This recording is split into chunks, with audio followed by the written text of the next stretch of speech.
হরিচরণ বন্দ্যোপাধ্যায় প্রত্যেকটি বাংলা ভাষার সাধক যার কাছে ঋণী থাকবেন সেই হরিচরণ বন্দ্যোপাধ্যায়, যাকে নিয়ে অষ্টম শ্রেণীর পাঠ্যাংশে আলোকপাত করেছেন আরেক সাহিত্যিক হীরেন্দ্রনাথ দত্ত।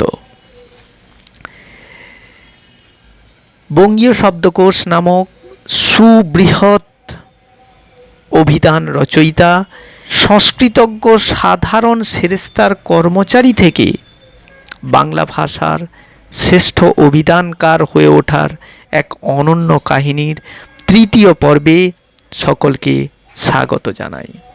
দ্বিতীয় পর্ব পর্যন্ত দেখেছি কিভাবে কবিগুরুর অন্তর্দৃষ্টি সাধারণের মধ্যে অসাধারণ সত্তাকে আবিষ্কার করে নিত, আর শান্তিনিকেতনের চাওয়া পাওয়ায় কিভাবে মানুষগুলি নিজেকে মেলে ধরতেন, কিভাবে তাদের শ্রেষ্ঠত্বকে সকলের সামনে জাহির করে শান্তিনিকেতনকে দেশের শ্রেষ্ঠ বিশ্ববিদ্যালয়ে পরিণত করেছিলেন, সে সমস্ত ইতিহাস আমরা অতীতের দুটো পর্বে শুনেছি।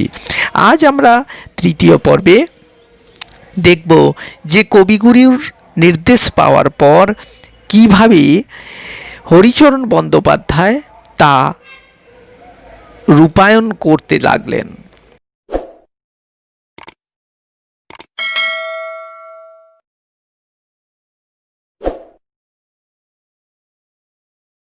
তিনি তৎক্ষণাৎ নম্র হৃদয়ে নত মস্তকে কবির আদেশ শিরোধার্য করলেন।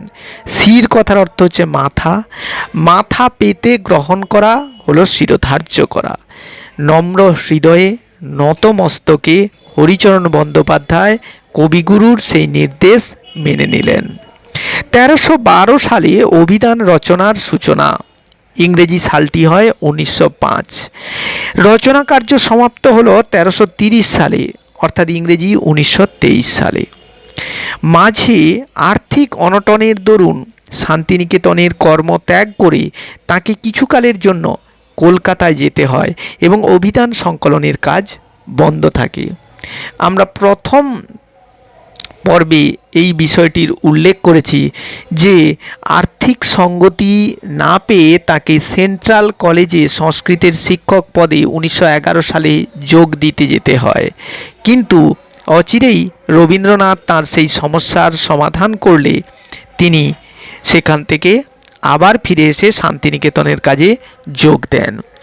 এটি তার নিজের পক্ষে যেমন রবীন্দ্রনাথের পক্ষেও তেমনি ক্লেশের কারণ হয়েছিল। ক্লেশ, কষ্ট, অর্থাৎ শান্তিনিকেতনের মতো পবিত্র ভূমি ছেড়ে যাওয়াতে তিনি যেমন কষ্ট পাচ্ছিলেন, আর এদিকে রবীন্দ্রনাথও তাকে ছেড়ে দিতে বাধ্য হয়ে তিনিও কষ্ট পাচ্ছিলেন। তাকে অবিলম্বে শান্তিনিকেতনে ফিরিয়ে আনবার জন্যে কবি নিজেই উদ্যোগী হলেন। রবীন্দ্রনাথ নিজেই উদ্যোগী হয়ে উঠলেন। রবীন্দ্রনাথের আবেদন ক্রমে বিদ্যোৎসাহী মহারাজ মনীন্দ্রচন্দ্র নন্দী অভিধান রচনা কার্যে সহায়তার জন্য হরিচরণ বাবুর জন্য মাসিক 50 টাকার একটি বৃত্তি ধার্য করেন। মাসিক বৃত্তি, এখানে তো বেতন বলা যাবে না, এটা হচ্ছে বেতন সমতুল্য বৃত্তি ধার্য করে দিল। মাসিক 50 টাকা সেকালীন মূল্যে অনেকটাই বলা যায়। বিদ্যোৎসাহী, বিদ্যায় উৎসাহী মনীন্দ্রচন্দ্র নন্দী, যিনি কাশিম বাজারের মহারাজ ছিলেন, তিনি কবিগুরুর আবেদনে এই বৃত্তি ধার্য করে দিলেন। 1318 সাল থেকে অভিধান সংকলন কার্য শেষ হওয়া পর্যন্ত 13 বৎসরকাল তিনি এই বৃত্তি ভোগ করেছেন। পরবর্তীকালে এটি 60 টাকাতে পরিণত হয়েছিল। শেষ পর্যন্ত তিনি এই বৃত্তি দিয়ে এসেছেন। বাংলাদেশের গৌরবের কথা যে ইংরেজি ভাষার প্রথম অভিধান রচয়িতা ডক্টর জনসন যে সহায়তা থেকে বঞ্চিত হয়েছিলেন, হরিচরণ বাবুর বেলায় তা ঘটেনি। আগের পর্বেই ডক্টর জনসনের নাম উল্লেখ করেছি। তিনি ইংরেজি ভাষার প্রথম অভিধান রচয়িতা। নামগুলো তোমরা মনে রাখবার চেষ্টা করবে। তিনি কিন্তু এরকম বৃত্তি লাভ করেননি। মহারাজের মহানুভবতার কথা শেষ পর্যন্ত কৃতজ্ঞ চিত্তে স্মরণ করেছেন। আর রবীন্দ্রনাথ যে তার জন্যই উপযাচক হয়ে মহারাজের কাছে আবেদন জানিয়েছিলেন সে কথাও মুহূর্তের জন্য বিস্মৃত হননি। অর্থাৎ তিনি যে মানসিকতার মানুষ ছিলেন, উপকারীর উপকার স্বীকার করে নেওয়া তার অন্যতম বৈশিষ্ট্য ছিল। উপচিকিৎসা গুণ অর্থাৎ উপকার গ্রহণ করেও তিনি উপকারীকে সম্মান দেবেন না, এটা তার মধ্যে ছিল না। উপযাচক হয়ে অর্থাৎ যেচে নিজেই এগিয়ে গিয়ে মহারাজের কাছে আবেদন জানিয়েছিলেন শুধুমাত্র তার এই কর্মচারীটির জন্য কবিগুরু। মুদ্রণ কার্য শুরু হওয়ার পূর্বেই মহারাজ মনীন্দ্রচন্দ্রের মৃত্যু হয়। মুদ্রণ কার্য অর্থাৎ ছাপা, এই বই ছাপা শুরু হওয়ার আগেই মহারাজ মনীন্দ্রচন্দ্র মারা যান। যার সহায়তায় অভিধান রচনা সম্ভব হলো তাকে স্বহস্তে একখণ্ড অভিধান কৃতজ্ঞতার অর্ঘ্যস্বরূপ অর্পণ করতে পারেননি, এই দুঃখটি শেষ পর্যন্ত তার মনে ছিল। যিনি আর্থিক সহায়তা দিলেন, যার জন্য এই অভিধান রচনা আবার শুরু করা গেল, তার হাতে নিজে একখণ্ড অর্ঘ্য এই লেখা তুলে দিতে পারলেন না, এটাই তার মনে দুঃখ দিয়েছিল। 105 খণ্ডে সমাপ্ত অভিধান মুদ্রণ শেষ হবার পূর্বেই রবীন্দ্রনাথও বিদায় নিলেন। মোট খণ্ড 105। এটা যখন মুদ্রণ শেষ হলো, ছাপা শেষ হলো, আমি আগেই বলেছি ছাপা শেষ হতে আরও 10 বছর কেটে গিয়েছিল। কি কঠিন লড়াই! আমার ভিডিওর প্রথম পর্বে এগুলো সম্পর্কে তোমরা জানতে পারবে। তো সেখানে রবীন্দ্রনাথও বিদায় নিয়েছেন। হরিচরণ বাবুর করুণ উক্তি, যিনি প্রেরণাদাতা, যার অভীষ্ট এই গ্রন্থ, তিনি স্বর্গত, তার হাতে এর শেষ খণ্ড অর্পণ করতে পারিনি। কি ট্র্যাজিক পরিণতি! তিনি লিখে চলেছেন। হরিচরণ বন্দ্যোপাধ্যায় প্রায় 92 বছর জীবিত ছিলেন, তাই দীর্ঘ জীবনে তিনি তার কাজ করে চলেছেন, কিন্তু তার প্রেরণাদাতা, তাকে আর্থিক সঙ্গতি দেওয়ার মানুষগুলো একে একে চলে গেলেন। অভীষ্ট অর্থাৎ কামনা, যিনি এই গ্রন্থটি কামনা করেছিলেন, তাই তার হাতে তিনি তুলে দিতে পারলেন না। কিন্তু হরিচরণ বাবু সম্পর্কে রবীন্দ্রনাথের ভবিষ্যৎবাণী মিথ্যা হয়নি। কি বলেছিলেন রবীন্দ্রনাথ? বলেছিলেন, মহারাজের বৃত্তিলাভ ঈশ্বরের অভিপ্রেত, অর্থাৎ মহারাজ যে টাকা দিচ্ছেন এটা ঈশ্বরের ইচ্ছা। অভিপ্রেত মানে ইচ্ছা। অভিধানের সমাপ্তির পূর্বে তোমার জীবন নাশের শঙ্কা নেই, অর্থাৎ অভিধান লেখা যতদিন না শেষ হচ্ছে তুমি মারা যাবে না।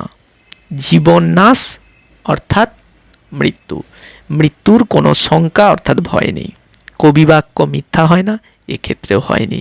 তিনিই বেঁচে রইলেন, বাকি সকলে কিন্তু মুদ্রণ হওয়ার আগেই চলে গেলেন। পাণ্ডুলিপির কাজ শেষ হয় 1330 সালে, অর্থাৎ 1923 সাল নাগাদ। এরূপ বিরাট গ্রন্থ প্রকাশের সামর্থ্য বিশ্বভারতীর ছিল না।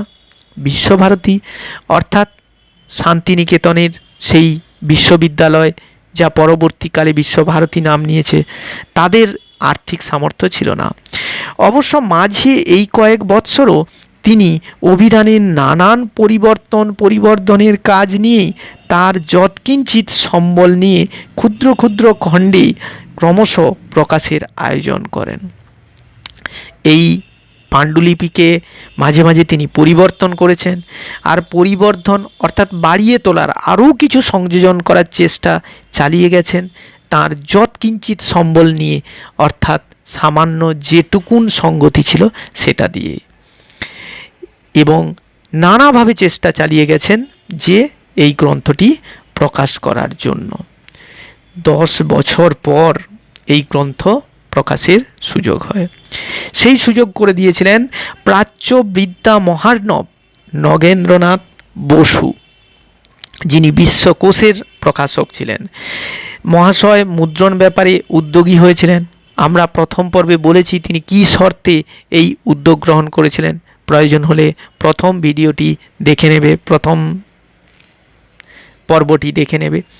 শান্তিনিকেতনের প্রাক্তন ছাত্ররা এবং শান্তিনিকেতনের অনুরাগী কিছু সংখ্যক শিক্ষিত ব্যক্তি নিয়মিত গ্রাহক হয়ে এই ব্যাপারে যথেষ্ট আনুকূল্য করেন। অর্থাৎ এই ছাপার জন্য যে অর্থ, যেটা কলকাতা বিশ্ববিদ্যালয়ে অনুমান করে বলেছিল তৎকালীন মূল্যে প্রায় 50,000 টাকা, সেই 50,000 টাকা দিয়ে বই ছাপার মতো সঙ্গতি কারো ছিল না। তাই শান্তিনিকেতনের অনুরাগী কিছু শিক্ষিত ব্যক্তি নিয়মিত গ্রাহক হয়ে গেলে পর এই কাগজের টাকাটা উঠতে থাকে, যে কাগজের টাকাটা একমাত্র চেয়েছিলেন এই নগেন্দ্রনাথ বসু। ছাপার খরচ পরে দিলেও হবে, কাগজের টাকাটা তাকে এই মুহূর্তেই দিতে হবে। 1312 সালে রচনার সূচনা, 1352 সালে মুদ্রণ কার্য সমাপ্ত। জীবনের 40টি বছর এক ধ্যান, এক জ্ঞান, এক কাজ নিয়ে কাটিয়েছেন। এ কাজ মহাযোগীর জীবন। ভাবতে পারা যায় 40 বছর একটা কাজ, তাহলে একটা মানুষের 40 বছর শুধু একটা কাজে নিয়োজিত থাকা। আমরা এ সম্পর্কিত পাই যে বৈষ্ণব পদাবলীর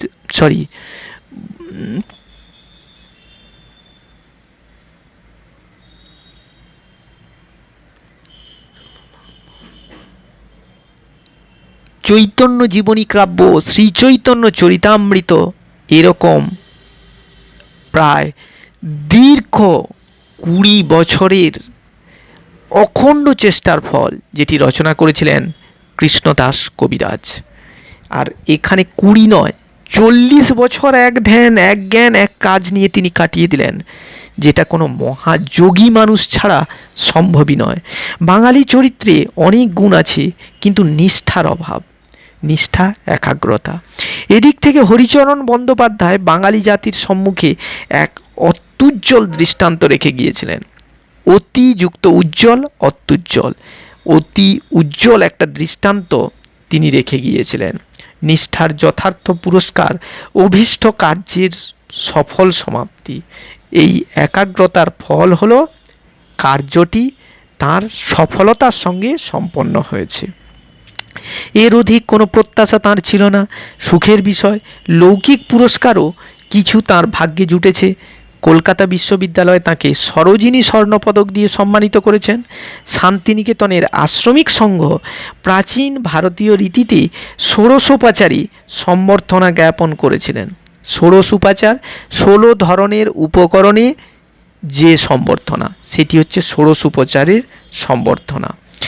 সর্বশেষে বিশ্বভারতী তাঁকে দেশিকোত্তম, বা যেটাকে আমরা বলি ডিলিট উপাধি দানে সম্মানিত করেছেন।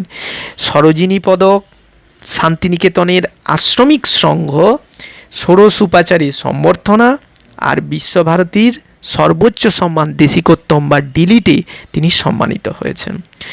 অভিধান জাতীয় গ্রন্থের গুণাগুণ বিচারের ক্ষমতা আমার নাই। অর্থাৎ হীরেন্দ্রনাথ দত্ত যিনি লেখক, তিনি বলছেন অভিধানের যে গুণাগুণ সম্পর্কে তার বিশেষ ধারণা নেই। এ বিষয়ে বিশেষজ্ঞরাই মতামত দেওয়ার অধিকারী। কোনো বিশেষজ্ঞের মুখে শুনেছি অভিধানে কিছু কিছু ঘাটতি আছে। সমালোচনা, অভিধানটির সমালোচনা, অনেকে বলছেন যে এতে কিছু কিছু ঘাটতি রয়েছে। এরূপ বৃহৎ ব্যাপারে বিশেষ করে একক চেষ্টায় কিছু ত্রুটি বিচ্যুতি থাকা অসম্ভব নয়। সাহিত্য একাডেমির উদ্যোগে অভিধানের পুনর্মুদ্রণের পূর্বে বিশেষজ্ঞদের দ্বারা একবার পুনর্মার্জনার ব্যবস্থা করে নিলে বোধ করি ভালোই হতো। আমরা আগেই শুনেছি যে 1966-67 সালে 2 খণ্ডে সাহিত্য একাডেমি পুরো এই বঙ্গীয় শব্দকোষ প্রকাশ করেছিলেন। সেই মুদ্রণের সময় যদি একবার পুনর্মার্জনা, অর্থাৎ পুনরায় এর দোষ ত্রুটিগুলো আরেকবার খতিয়ে দেখে নেওয়া যেত, তাহলে ভালোই হতো। অন্যান্য দেশে এরূপ কার্য কোনো বিশ্ববিদ্যালয় বা কোনো বিদ্বৎ পরিষদ অর্থাৎ পণ্ডিত গোষ্ঠীর দ্বারা সম্পন্ন হয়েছে। একক চেষ্টায় এরূপ বিরাট কাজের দৃষ্টান্ত বিরল। পৃথিবীর বিভিন্ন দেশের কোথাও যদি এই ধরনের অভিধান রচনা হয়ে থাকে, সেখানে হয় তাতে কোনো বিশ্ববিদ্যালয়ের হাত থাকে, না হয় কোনো বিদ্বান পরিষদ বা বড় কোনো পণ্ডিত গোষ্ঠী সেই কাজটি সম্পন্ন করে। কিন্তু এখানে যা কাজ হলো সবটাই একক হাতে, সেই হাতের নাম হরিচরণ বন্দ্যোপাধ্যায়। এই অভিধানের প্রধান বৈশিষ্ট্য বাংলা এবং সংস্কৃত সাহিত্য থেকে প্রত্যেক শব্দের বহুবিধ প্রয়োগের দৃষ্টান্ত আহরণ। বাংলা থেকেও নেওয়া হয়েছে এবং সংস্কৃত থেকেও নেওয়া হয়েছে। এরকম প্রত্যেকটা শব্দের অনেক দৃষ্টান্ত দিয়ে, উদাহরণ দিয়ে তুলে ধরা হয়েছে, প্রয়োগ দৃষ্টান্ত তুলে ধরা হয়েছে।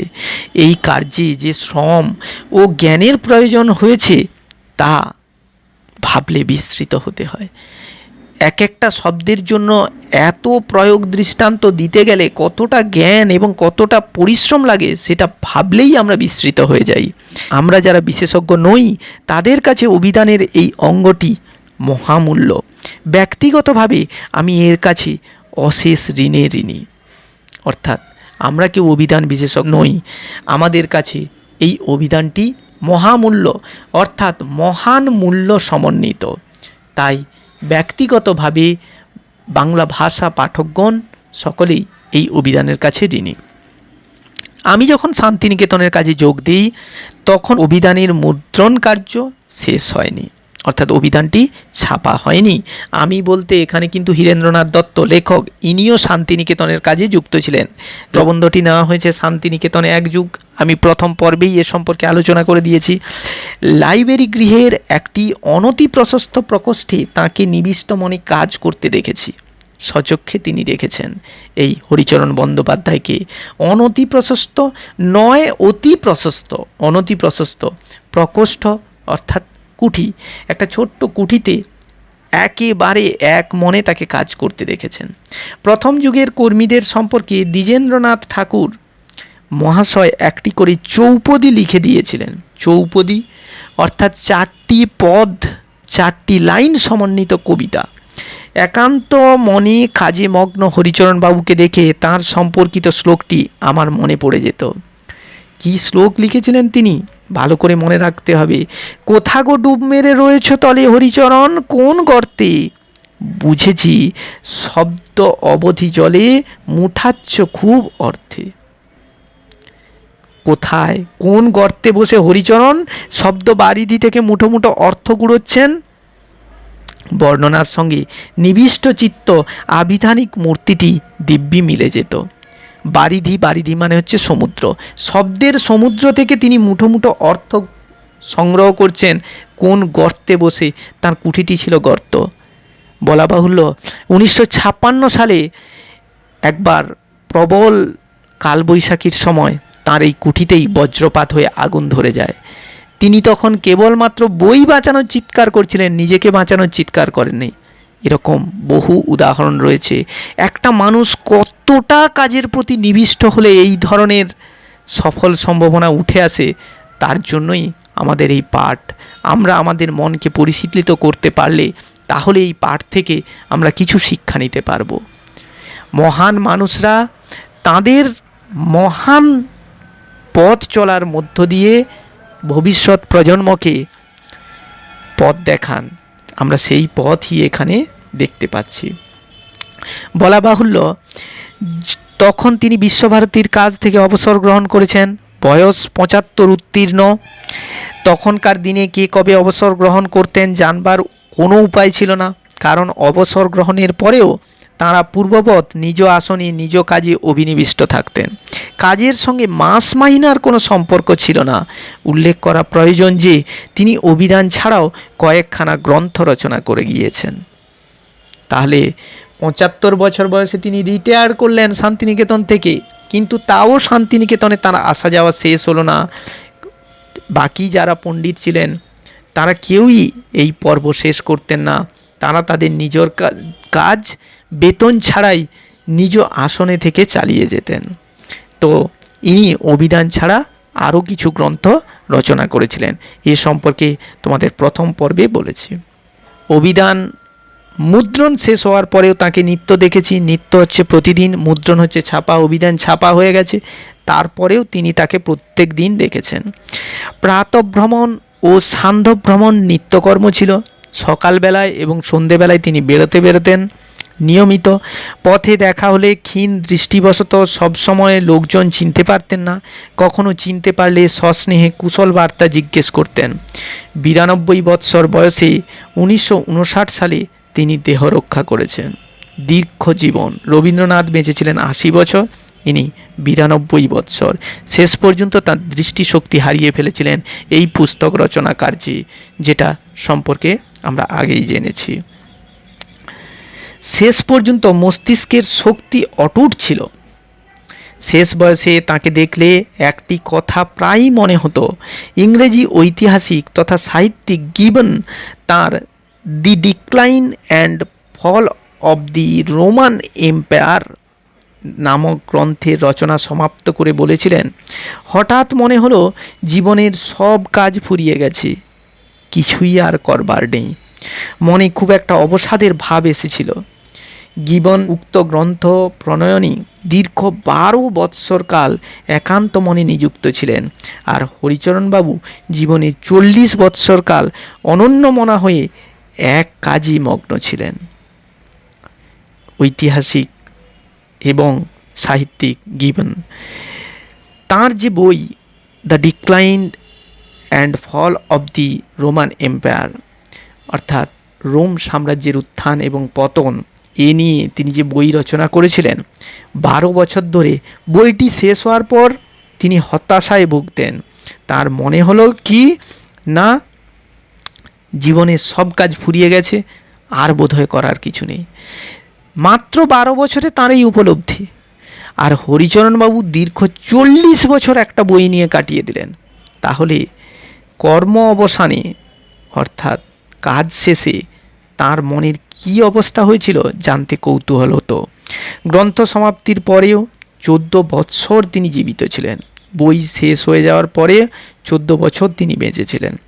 যখনই দেখেছি তাকে প্রসন্নচিত্ত বলেই মনে হতো। এরূপ সাধক মানুষের মনে কোথাও একটি প্রশান্তি বিরাজ করত। এজন্য সুখে দুঃখে কখনো তারা বিচলিত হন না। এরা এমন ধরনের মানুষ যে মনের মধ্যে সবসময় একটা প্রশান্তি অর্থাৎ পরম শান্তি তাদের মনে বিরাজ করত। সেটা কেবলমাত্র সম্ভব ছিল তারা সাধক বলেই। আর সাধকরা সুখ দুঃখে বিচলিত হন না। জীবনের এরকম মহৎ কার্য সম্পাদনকারী হরিচরণ বন্দ্যোপাধ্যায়কে এভাবেই তার স্মৃতিকথায় তুলে ধরলেন লেখক হীরেন্দ্রনাথ দত্ত। আমরাও এই প্রবন্ধ শেষে প্রণাম জানাই তাকে এবং তার একনিষ্ঠ নিষ্ঠা, অধ্যবসায় আর শেষ পর্যন্ত সাফল্য লাভের কাহিনীকে। আজ তৃতীয় তথা শেষ পর্ব এই পর্যন্তই। মন দিয়ে পড়াশোনা করো, মহামনীষীদের পথে গমন করো, এই কথা বলে এখানেই আজকের ভিডিও শেষ করছি। ধন্যবাদ।